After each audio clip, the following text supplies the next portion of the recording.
Okay, so the latest now on the high-stakes battle for control of the United States Senate.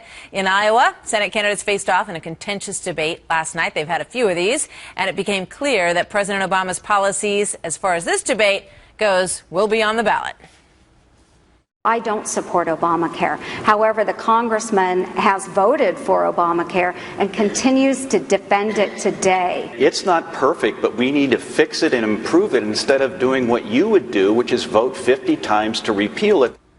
That's not the last of that conversation. Just one of several races that are very, very tight right now. There's a chance that runoff elections could keep the midterm battles going until January. We may not have an answer as to who controls the Senate. John Roberts lays it out for us from Atlanta this morning. Hi, John. Hey, good morning to you, Martha. The real chance that we may not know who controls the Senate as of November 5th, the day after the election. That's because in two of the tightest races, a candidate has to hit a threshold of 50% in order to claim victory. In Louisiana, Senator Mary Landrieu, the Democrat, in a very tight race with Congressman Bill Cassidy. He's a Republican, and Tea Party candidate Rob Maness. In Georgia, the Republican candidate, David Perdue, in a very tight race, head-to-head with the Democrat Michelle Nunn and Libertarian candidate Amanda Swafford, getting about 5% of the vote now. Now, it's a good chance that none of them will hit 50% election night. So here's where it gets interesting. The runoff for Louisiana is a month later on December 6th. But look at this. The runoff for Georgia is not until 2 months later on January 6th. That's 3 days after the 114th Congress begins. Now, here's a possible scenario. We end up on November the 5th, or maybe a little after, because it'll take a while to count Alaska's votes, with Republicans, let's say, with 50 seats in the Senate, Democrats at 48. What happens then? Listen to Joe Trippi.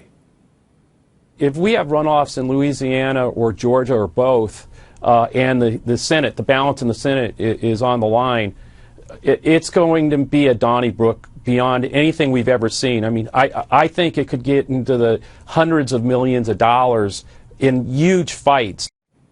Now, who would have the advantage, the natural advantage of these races go to a runoff? Here's Karl Rove's take. The bad news for the Democrats is that these states have historically been better for Republicans in runoffs, and the kind of people who turn out in runoffs tend to be more conservative and older and more Republican oriented. So Karl Rove believes advantage Republicans. What's the likelihood of a runoff, Martha? Well, Senator Landrieu's seat went to one in 2002, and the open seat here when Saxby Chambliss ran for it in 2008. That went to a runoff as well. The Republican prevailed, obviously. So those are some of the things to look for. Any other signals of which way it might go if the runoff scenario comes into play? Yeah, you have to look at the vote as of November 4th. In Louisiana, for example, if the combined vote of Bill Cassidy and Rob Maness is above 50%, likely that he could prevail in that runoff on December the 6th. You have to take a look in the Georgia calculations, a little more difficult. If Perdue were to be leading, and it went to a runoff, Karl Rove believes that Perdue probably would prevail. But you never know, because so much money and so much focus will be attached to these races, Martha, that they could go either way. Very interesting. John, thank you so much.